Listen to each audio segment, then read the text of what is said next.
اچھا بھائی، روزے میں انجیکشن لگانے کی شرعی حیثیت کیا ہے؟ کیا اس سے روزہ فاسد ہوتا ہے یا نہیں؟ دیکھیں بھائی، رگوں میں مسامات کے ذریعے اگر کوئی دوا پہنچا دی جائے، یعنی انجیکشن کے ذریعے رگوں میں کوئی دوا پہنچائی جائے، رگوں کا انجیکشن لگایا جائے، تو اس سے روزہ فاسد نہیں ہوتا ہے، نہ روزہ ٹوٹ جاتا ہے۔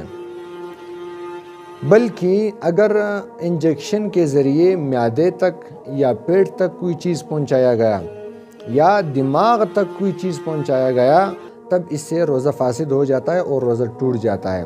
البتہ سادہ انجیکشن لگانا جس میں دوائی استعمال ہوا ہو اور وہ رگوں میں لگایا گیا ہو، صرف رگوں میں، کیونکہ رگ جو ہے یہ معدے تک نہیں پہنچتا ہے، آپ نے رگوں میں انجیکشن لگایا